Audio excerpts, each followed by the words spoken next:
자, 오늘은 본문 말씀을 중심으로 해서 고레스의 훈훈한 인품 때문이 아니었다. 고레스의 훈훈한 인품 때문이 아니었다라는 제목으로 하나님 말씀을 증거하겠습니다. 오늘 읽은 본문은 에스라서의 시작입니다. 에스라서는 이스라엘 백성이 70년간의 포로 생활을 마치고 예루살렘으로 귀환하는 장면을 담은 말씀입니다. 그러니까 이제 에스라 선지자는요, 그 역대기를 썼습니다.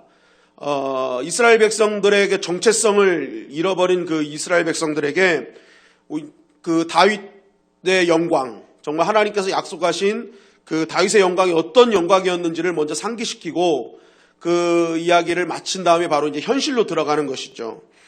그래서 1장부터 6장까지는 스룹바벨을 중심으로 한 1차 귀환에 대한 말씀이고 7장부터 10장까지는 에스라를 중심으로 한 2차 귀환에 대한 말씀입니다. 그리고 3차는 이제 느헤미야서를 통해서 느헤미야를 중심으로 한 3차 귀환을 말씀하고 있죠. 결국 에스라서와 느헤미야서는요, 포로에서 귀환시켜 주셔서 하나님 나라를 세우는 하나님의 자녀 회복 프로젝트의 말씀이라는 것입니다. 하나님은 회복시키시는 하나님이신 줄 믿습니다. 그래서 오늘도 이 말씀을 붙드는 우리가요, 우리 포로 같은 삶의 자리에 있는 모든 분들의 묶여있는 것, 눌려있는 것, 또 무력함, 초라한 나의 모든 삶을 회복시키시는 그 하나님의 은혜를 경험하시기를 주님의 이름으로 간절히 축원합니다. 우리 에스라 1장 1절 말씀을 다 같이 한번 읽어보겠습니다. 시작. 바사왕 고레스 원년에 여호와께서 예레미야의 입을 통하여 하신 말씀을 이루게 하시려고 바사왕 고레스의 마음을 감동시키심에 그가 온 나라에 공포도 하고 조소도 내려 이르되. 자, 이 말씀은 유대 백성들이 어떻게 포로 귀환이 이루어졌는지를 말씀하고 있죠.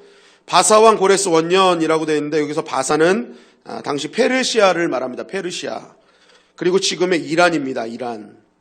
그러니까 페르시아의 고레스가 바벨론을 정복했습니다. 이 바사는요, 상당히 작은 나라였습니다. 그런데 이 바사를 하나님이 들으셔서 그 바벨론이라는 나라를 그냥 한순간에 정복하게 하셨습니다. 그래서 고레스는 그 정복을 기념하면서 원래 바사의 왕이었어요. 그러니까 왕이 된 거는 꽤 됐지만 이 바벨론을 정복한 그 해, 그것을 막 어떻게 기념하면서 이제 고레스 칙령을 발표한 겁니다. 이 칙령이 지금 대형 박물관에 가면은 있는데요. 이게 고레스 실린더라고 돼가지고 이게 이제 굉장히 중요한 당시 고레스가 어떤 칙령을 내렸는지를 쭉 말하고 있어요. 그 중에 이런 내용이 있습니다. 여러 민족에게 종교의 자유를 허용한다. 바벨로니아 주민의 생계를 향상한다. 포로로 끌려온 민족과 그들의 소유한 조각상을 본국으로 돌려보낸다. 라고 하면서 이 당시 고레스 왕은요, 피지배 민족의 자율권을 보호해주고 고유한 문화를 존중해줬습니다. 그리고 종교를 존중해줬어요. 그러니까 이게 굉장히 이 당시 고레스 왕은요, 사람들에게 그 인품이나 모든 정치적 면에서 굉장히 인정받았던 왕입니다. 심지어는 적국이었던 그리스에서도 오랫동안 칭송받았던 왕 중에 한 명입니다. 그런데 이 고레스 실린더에 보면은 이렇게 적힌 말이 있어요. 고레스가 한 무리의 사람들로 하여금 그들의 조국으로 돌아가 그들의 거룩한 도시를 재건하도록 했다라고 쓰여 있습니다.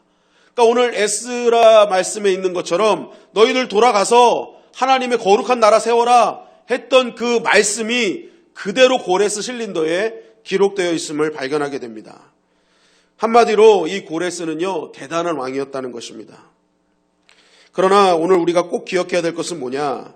분명 이 고레스가 한 일은 칭찬받아 마땅하고 고레스는 인정받을 만한 왕인 건 사실입니다. 그러나 오늘 성경을 보면은 이 유대인의 포로 귀환은 고레스의 좋은 인품이나 어떤 정치력에서부터 시작된 것이 아님을 분명하게 밝히고 있어요. 우리 1절 말씀을 다시 한번 읽어보겠습니다. 시작. 바사왕 고레스의 원년에 여호와께서 예레미야의 입을 통하여 하신 말씀을 이루게 하시려고 바사왕 고레스의 마음을 감동시키심에 그가 온 나라에 공포도 하고 조소도 내려 이르되. 자, 고레스가 칙령을 발표했던 것은 고레스의 인품이나 정치력에서 나온 게 아니라 오늘 뭐라고 말씀하세요? 바사왕 고레스의 마음을 하나님이 감동시키셔서 이 일이 진행됐음을 말씀하고 있는 거예요. 하나님의 감동으로 되어진 일. 여기서 하나님의 감동이란 감동의 원어는요, 헤이르라는 단어로요, 흔들어 깨우셨다. 흔들어 깨우셨다. 그리고 휘저으셨다라는 뜻을 갖고 있습니다. 그러니까 하나님께서요, 고레스의 마음을 흔들어 버렸어요. 그리고 고레스의 마음을 휘저으셨다는 거예요. 그러니까 이게 무슨 말이겠습니까? 안 하면 안 되게끔 만들어 버리셨다는 거예요. 고레스가 이 말을 하지 않으면 안 되게끔 하나님이 만들어 주셨다는 거예요. 여러분, 이것은 굉장히 중요한 말씀입니다. 여러분, 모든 일은요, 하나님께서 흔드셔야 되는 것이고요, 하나님께서 휘저어야 된다는 것을 말씀하고 있어요. 에스라서 1장 5절 말씀에 또 이렇게 증거하고 있죠. 이에 유다와 베냐민 족장들과 제사장들과 레위 사람들과 그 마음이 하나님께 감동을 받고 올라가서 예루살렘의 여호와의 성전을 건축하고자 하는 자가 다 일어나니. 자, 이 말씀을 보면은요, 이에 유다와 베냐민 족장들과 제사장들과 레위 사람들과 이 모든 사람들이 하나님의 성전을 건축하고자 다 일어났대요. 그런데 이들이 왜 다 일어났습니까? 여기서도 똑같은 단어를 써요. 헤이르, 하나님께 감동을 받아서라는 거예요. 그러니까 이들이 자신의 자발적으로 어떤 내가 가야지 하는 그게 아니라 하나님이 그 마음에 뭐 하셨냐? 흔들어 놓으신 거예요. 하나님이 그 마음을 휘저어 놓으신 거예요. 그러니까 고레스의 칙령에 감동받아 움직인 게 아니라 하나님께서 고레스를 사용하신 것뿐이고 그 이스라엘 유대 민족의 마음도 하나님이 휘저어 버린 거예요. 이건 가야 되는 거구나. 이건 해야 되는 거구나. 여러분, 이것이요, 사실은 이들이 다 일어나는 거 쉬운 일이 아니었습니다. 이들은 포로로 끌려간 지 70년 만에 고향으로 돌아오는 거예요. 지금부터 70년 전이면 몇 년이에요, 우리나라가? 70년 전이면은 해로 지금 2020년이니까 70년 전이면 1950년, 그죠? 1950년 전에 1950년도에 미국으로 이민을 얘를 갔어요. 가가지고 거기서 70년을 산 거야. 그러면요, 이민간 세대가 아니라 이민간 세대는 죽도록 고생을 해서 정착을 해요. 그럼 그 자녀와 그 손자 세대가 지금 이제 70년이 지난 세대인 거예요. 그럼 생각해 보세요.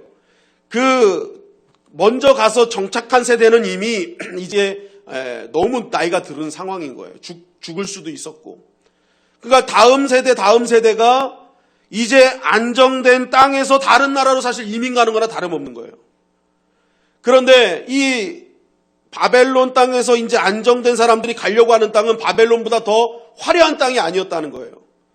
이미 모든 것이 다 무너지고 아무것도 없는 척박한 땅으로 가야 되는 상황이라는 것이죠. 그러니까 인간적인 마음으로는 지금 70년이 지난 이 시점에 유다로 돌아온다? 이거 쉬운 일이 아니었다는 거예요. 안정된 생활, 황폐한 곳으로 다시 돌아오는 것, 이거 쉽지 않은 일이었다는 거예요. 그런데 지금 이들이 어떻게 해요? 내가 돌아가겠습니다. 내가 그 땅으로 가겠습니다 한 거예요. 자녀의 자녀들이 내가 그 땅으로 돌아가겠습니다. 왜요? 하나님이 그들을 흔들어 깨우신 거예요. 감동을 주신 거예요. 휘어 저으신 거예요. 너희들 가야 된다. 하나님이 감동을 주시니까 뭐예요? 그들이 움직이지 않을 수 없었다는 것입니다. 또 여기서 보면은 하나님께서요, 휘저으시는 이 범주를 보잔 말이에요.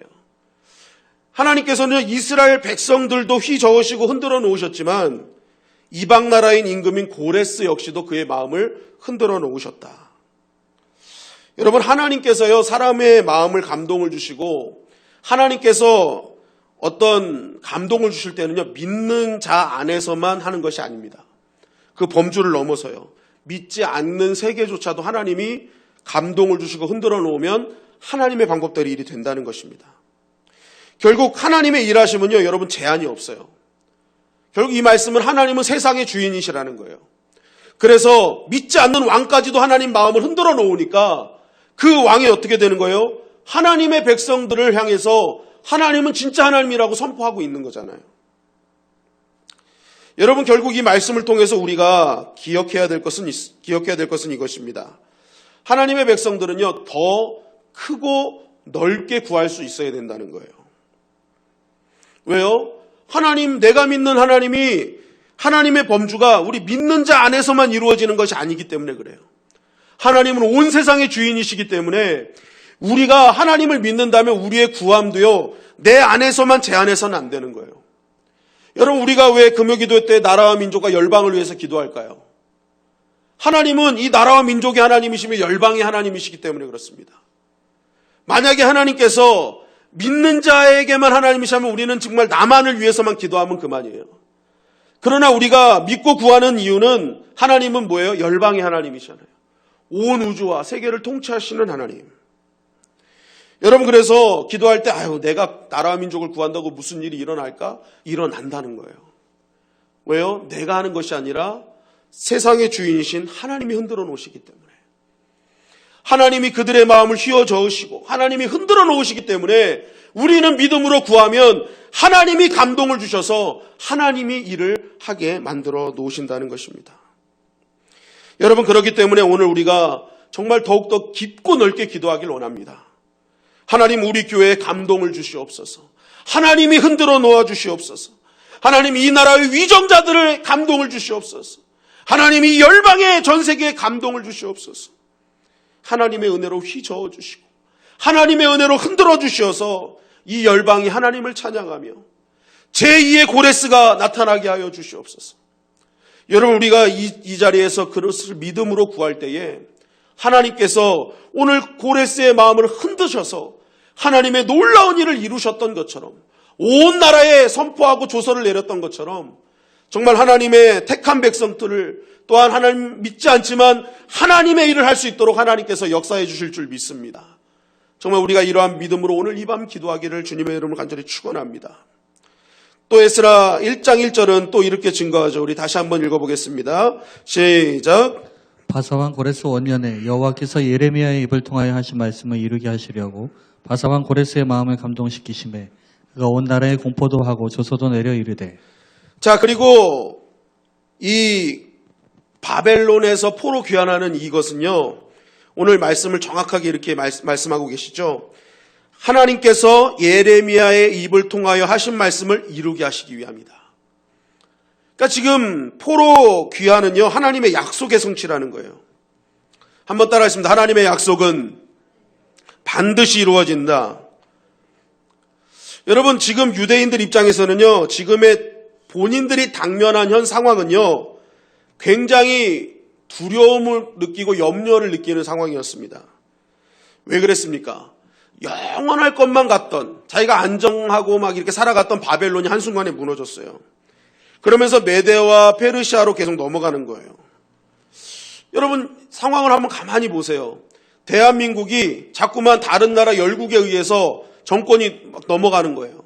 중국이 지배했다가 또 뭐 다른 나라가 지배했다가 막 이런 상황이 생기면 여러분 희망이 있겠습니까?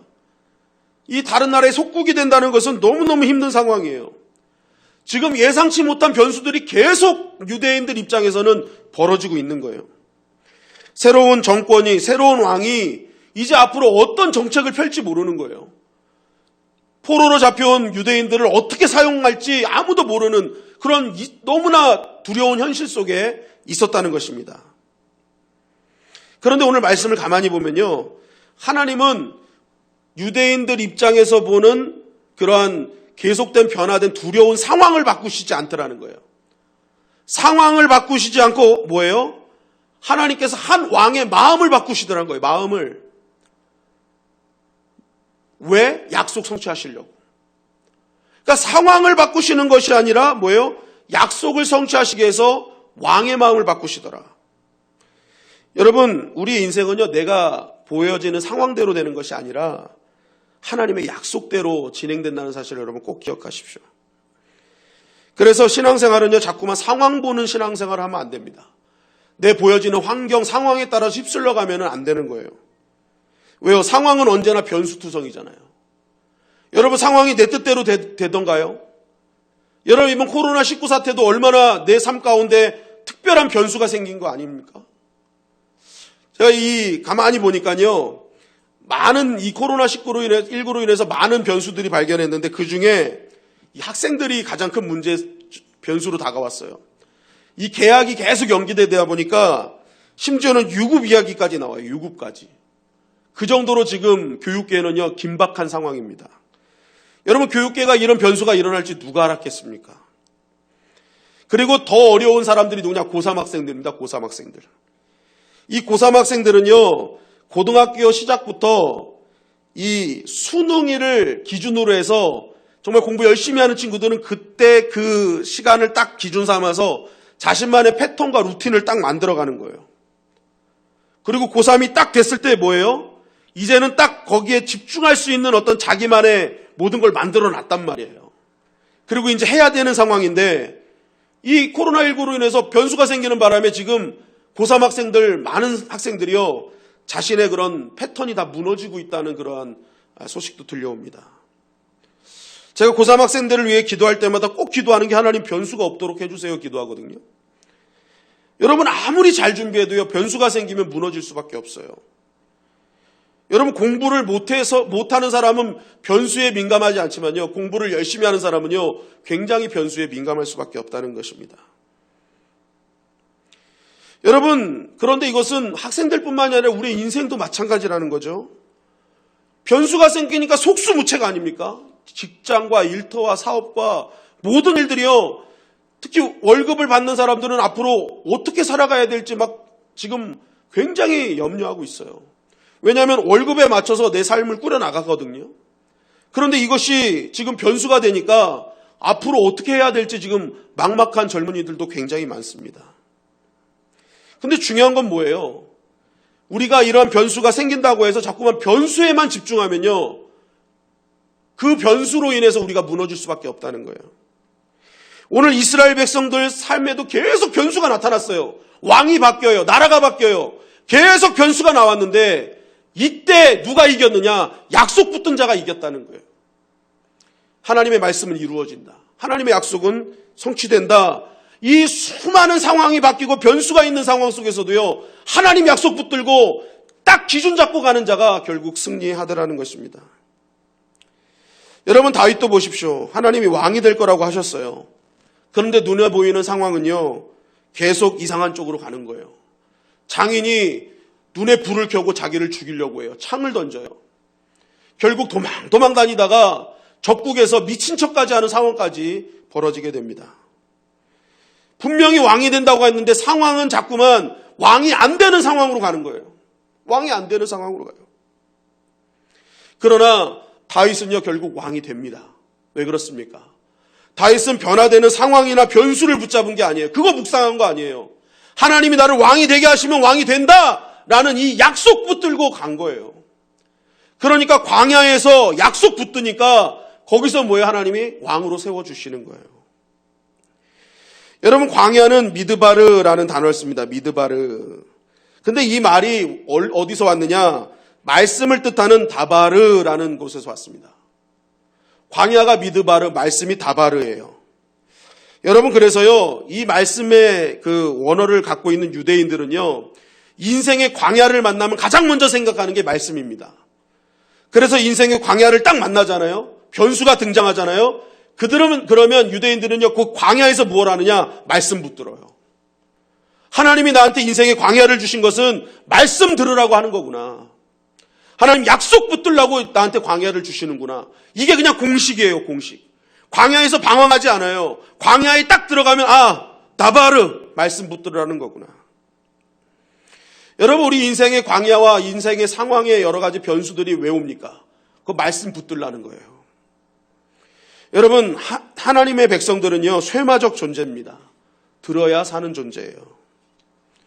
그래서 성도가 가장 성도답게 되는 순간이요, 말씀을 들을 때입니다. 약속 붙들을 때예요. 상황을 어떻게든지 헤쳐나가려고 꿰쓰고 일 벌이는 게 아니라 그 순간에 잠잠하며 먼저 하나님의 말씀을 듣는 자가 하나님을 하나님답게 여기는 자요, 성도가 성도답게 되는 시간이라는 것입니다. 여러분, 인생의 광야를 만났습니까? 여러분, 그 순간이 하나님의 약속을 붙드는 시간임을 꼭 기억하십시오. 미드바르는 다바르하는 시간이에요. 광야는 하나님의 말씀을 듣는 시간이요, 약속을 붙드는 시간임을 여러분 꼭 기억하시기 바랍니다. 다니엘서 9장 2절 3절은 이렇게 증거하죠. 다 같이 읽겠습니다. 시작. 곧 그 통치 원년에 나 다니엘이 책을 통해 여호와께서 말씀으로 선지자 예레미야에게 알려주신 그 연수를 깨달았나니 곧 예루살렘의 황폐함이 70년 만에 그치리라 하신 것이니라. 내가 금식하며 베옷을 입고 죄를 덮어쓰고 주 하나님께 기도하며 간구하기를 결심하고. 자, 다니엘도 계속 인생에 많은 변수가 있었습니다. 계속 나라가 바뀌고 왕이 바뀌어요. 그런데 그런 상황 속에서도 흔들리지 않은 믿음, 이유는 바로 오늘 말씀에 보잖아요. 약속 믿고 기도하는 거예요. 약속을 봤어요. 예루살렘의 황폐하면 70년 만에 그친다고? 그러니까 이 다니엘이 그때부터 했던 일이 뭐예요? 내가 금식하며 베옷을 입고 하나님께 기도하며 간구하기를 결심했다. 약속 붙들고 기도하잖아요. 여러분, 다니엘처럼 많은 상황이 바뀌고 정말 어려운 사람이 어디 있겠습니까? 그럼에도 불구하고 다니엘이 끝까지 이겨나갔던 이유는요, 딱 상황이 보는 게 아니라 약속의 말씀 보고 그 약속의 말씀 붙들고 기도하는 거예요. 여러분, 그래서 신앙은 자꾸 본질로 가야 됩니다. 본질을 붙잡는 거예요. 말씀을 붙들고 기도하는 인생이 돼야 되는 거예요. 여러분, 신앙은 이론으로 하는 것이 아닙니다. 이론으로 하는 것이 아니에요. 여러분, 고린도 교회의 문제점은요, 가장 큰 이유가 이론만 있었기 때문에 그래요. 말만 하는 거예요. 이론 가지고 팔을 나눠요. 바울처럼, 베드로처럼, 아볼로처럼. 여러분, 신앙생활하면서 그런 사람들이 있어요. 말로 신앙해, 말로 신앙생활. 은혜는 본인이 다 있는 척은 말로 다 해. 그러나 실제적인 삶에서는 그런 은혜 생활이 없어요. 똑같은 거예요. 고린도 교회의 문제점은 말은 잘해. 바울처럼, 베드로처럼, 아볼로처럼. 예를 들면 이거예요. 권성민파와 이성광파가 나뉜 거예요. 권성민파는 뭐라고 합니까? 야, 그래도 목사는 권성민 목사처럼 얼굴도 좀 저렇게 크고, 그래야 화면도 필요 없고, 머릿속에도 든 것도 많아 보이고, 좀 막 이렇게 권성민파 막 얘기하는 거예요. 그럼 이성광파는 뭐라 그래요? 아유. 그래도 혼자 사는 사람이 더욱 목회 알맞지. 오직 목회에만 전념할 수 있잖아. 여러분, 잘 보세요. 이론만 있는 사람은요, 이런 거 갖고만 싸우는 거예요. 누가 뭐가 좋으니, 이 교회는 뭐 시스템이 없느니, 이 교회는 뭐가 없느니, 이론만 있어요, 이론만. 여러분, 실제적으로 믿음의 능력은 어디서 나타나는 거예요? 이론 갖고 나타나는 것이 아닙니다. 목사가 어떤 모양이 중요한 게 아니잖아요. 그 목사가 얼마나 하나님을 사랑하고 이웃을 사랑하며 얼마나 말씀의 본질을 붙들고 가느냐, 이게 중요하지 겉모양이 뭐가 중요하냐는 거예요. 여러분, 기도의 능력도요, 어떤 사람은 기도의 이론만 붙잡고 있어. 성경에 보니까 통성기도 하라고 그러고 방언기도, 침묵기도, 새벽기도, 무릎기도, 서서기도, 두손기도. 그래도 이런 기도 해야지. 이런 기도. 기도는 많이 하는, 이론은 많이 하는데 기도는 하지 않아. 여러분, 기도에 대해서 이야기한다고 해서 기도의 능력이 나타나는 게 아니라요. 성경은 기도에 대한 이론을 가르치지 않아요. 주님은 딱 말해요. 기도해라! 라고 가르친단 말이에요. 기도해라, 그냥. 무슨 기도 이론이 필요해요? 예수님은 계속 기도해라요. 기도해라. 말씀 읽어라. 묵상해라. 하라지. 이론 갖고 싸우라가 아니란 말입니다. 여러분이 구덩이에 빠졌어요. 나올 방법이 없는데 밧줄이 하나 딱 들어왔어요. 그러면요, 사는 사람은 어떻게 되는 거예요? 그 밧줄 잡고 나오면 살아요. 그런데 그 밧줄을 보면서 이것이 메이드 인 코리아냐, 차이나냐, 이 밧줄의 굵기가 사람이 올라가기에 적당하냐, 마냐. 계속 이론 갖고 따지다 보면요, 그 사람 거기서 굶어 죽는 거예요. 여러분, 십자가가 능력임을 믿는다면 십자가 붙들면 살게 될 줄 믿습니다. 그런데 어떤 사람은 십자가를 보고 이게 오동나무인가 참나무인가, 나무의 재질 갖고 얘기를 하는 거예요. 여러분, 이것이 무거운가 가벼운가, 여러분, 그런 거에 능력이 없다는 거예요. 십자가의 능력은요, 그 십자가가 예수 그리스도가 나를 위해 대신 십자가를 지시고 죽으시고 부활하신 능력이다. 그거 믿고 붙잡는 자에게 역사가 일어나는 것입니다.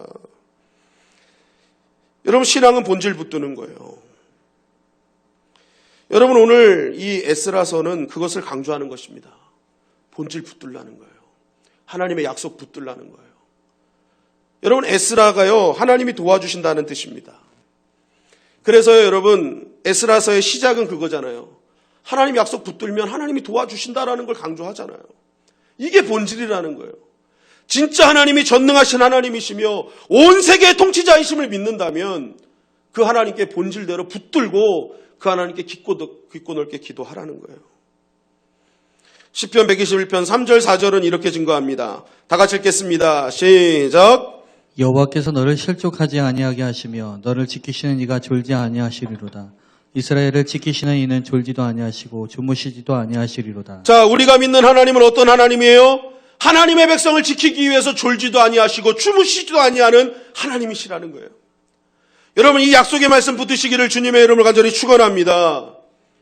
여러분, 우리의 인생에 많은 변수가 있지만 그 변수 가운데서도 변치 않는 분이 계세요. 하나님이에요. 하나님의 백성을 위해 졸지도 않으시고 주무시지도 않는 분이 하나님이시라는 거예요. 약속하셨어요. 지켜줄게. 내가 졸지도 않으며 자지도 않으며 너를 지켜줄게.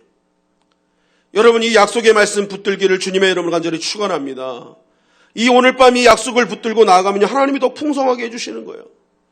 그래서 에스라서 1장 6절부터 11절은요. 그 약속 붙들고 나간 백성들에게 하나님이 어떻게 하셨는지를 쭉 말씀하시는 거예요. 포로인데 나오는데 애굽에서 나오는 것처럼 정말 그 고레스 왕이요. 성전에 있는 그릇까지 찾아줄 정도로 다 줬다는 거예요. 얼마나 놀라운 사실입니까? 여러분, 오늘도 이 약속 붙들고 나아가는 자에게 동일한 은혜가 임하게 될 줄 믿습니다. 그러면서 에스라 2장으로 이렇게 딱 넘어가는데요. 이 2장의 핵심은요. 다른 게 아닙니다. 힘든 상황임을 알고 돌아온 1차 귀환한 사람들의 명단을 그 지도자가 누구였고 몇 명이 왔는지를 말씀하는 게 에스라서 2장입니다. 여러분, 왜 이들을 밝힐까요? 그 이유는 다른 것이 아닙니다. 지금 움직이는 거요. 되게 손해보는 거예요. 폐허된 곳으로 내가 헌신하러 가는 거예요. 여러분, 이때 돌아올 때요. 1차 귀환을, 이게 나중에 포로 귀환한 사람들은 5%밖에 안 옵니다. 포로로 끌려간 사람들 중에 5%만 귀환해요. 그만큼 굉장히 황폐한 땅이었다는 거예요. 그럼에도 불구하고 이들은 그것을 알면서도 고국으로 돌아왔다. 그러면서 하나님이 이들의 이름과 몇 명이 왔는지를 말씀하시는 이유는요. 바로 하나님은 이러한 자들을 기억하고 계시다는 거예요.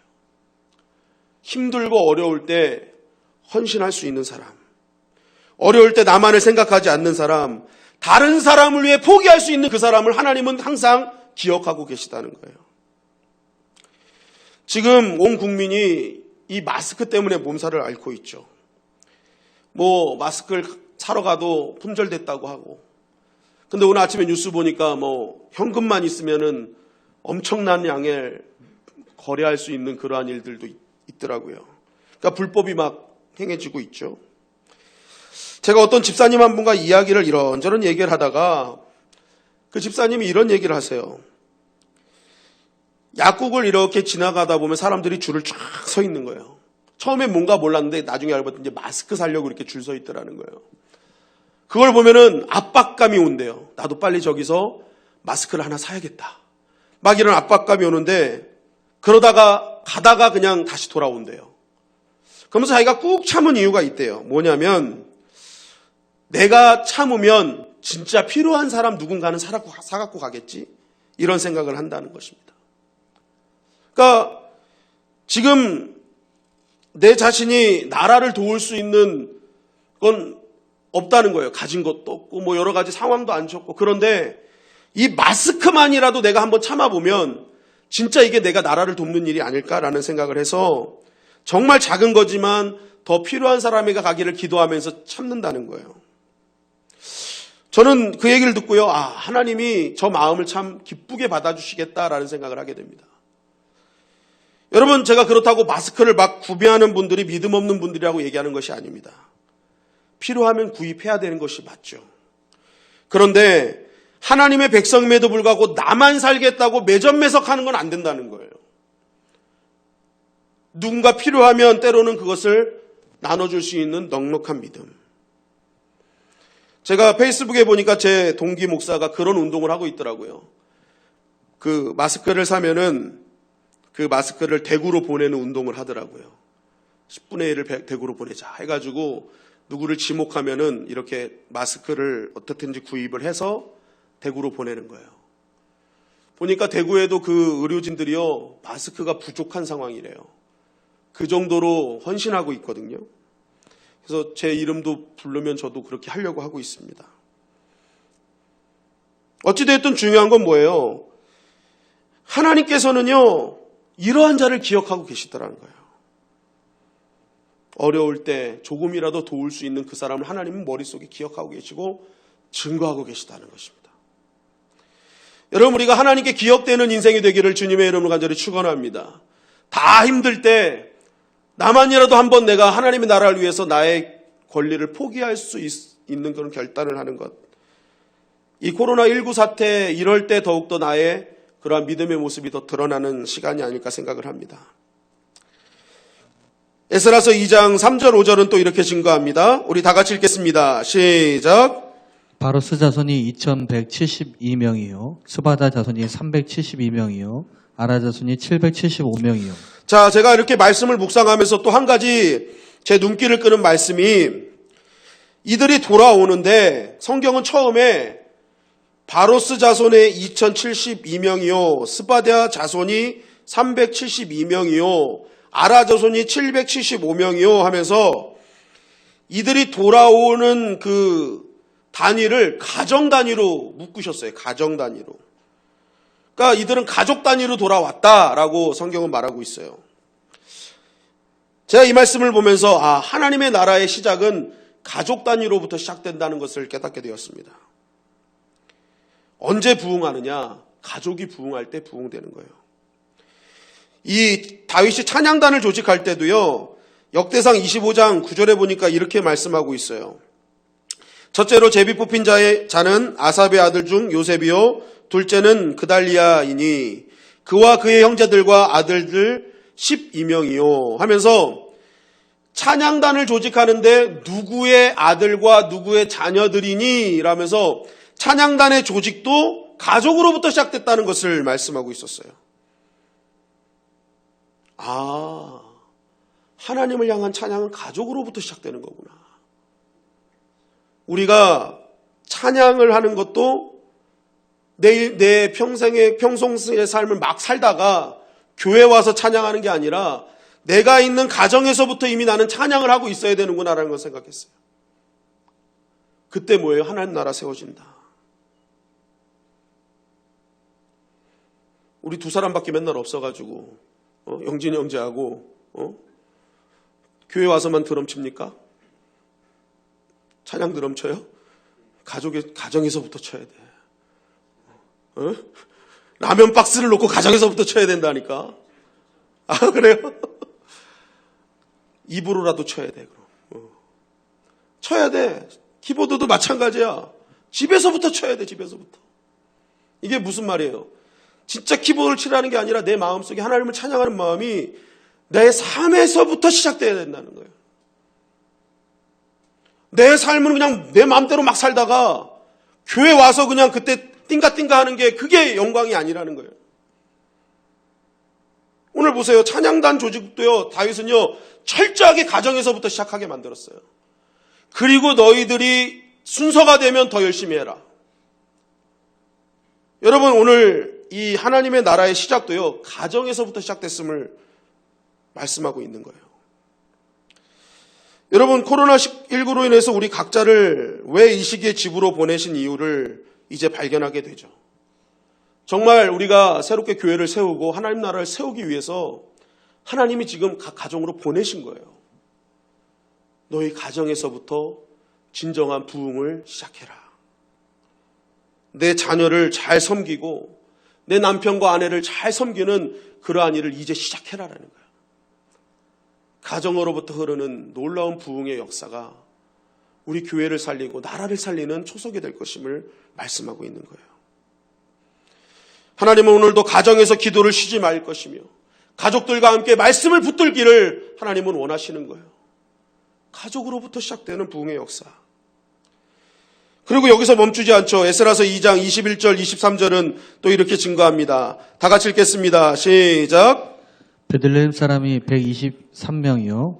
느도밭 사람이 56명이요. 아나돗 사람이 128명이요. 자, 가족별로 했었는데 그것을 또 어디서부터 또 시작해요? 지역별로 시작하는 거예요. 베들레헴, 느도바, 아나돗 이게 다 지역이거든요. 그러니까 하나님께서는요, 가족으로 안 되면 지역별로 묶으시는 거예요. 그리고 거기서부터 너희가 살고 있는 그 지역, 뭐 동네 사람이라든지 이웃 사람이라든지 삶의 터전이라든지 아니면 목장이라든지 이러한 지역별로의 그런 묶어가지고 거기서부터 시작해라라는 거예요. 하나님의 나라의 부흥은 우리는 뭔가 크게만 생각해요. 교회를 가야 되고 선교를 가야 된다고만 생각을 합니다. 그러나 오늘 성경에서 보니까 하나님 나라를 세우기 위해서 하나님은요, 가정에서부터 시작하셨고요, 지역에서부터 시작했어요. 여러분, 거기서부터 이 작은 자리에서부터 내가 부흥을 위해 기도하고 준비할 때요, 그것이 결국 하나님 나라의 확장으로 이어진다는 것입니다. 여러분, 나의 삶의 자리에서부터 부흥을 노래하시기를 주님의 이름으로 간절히 축원합니다. 요즘 있다 보면요, 교회를 걱정하는 많은 분들이 전화를 하셔요. 참 감사해요. 목사님 잘 계시냐고, 교회는 안정하냐고. 전화를 많이 주실 때마다 참 감사한 마음을 갖고 있습니다.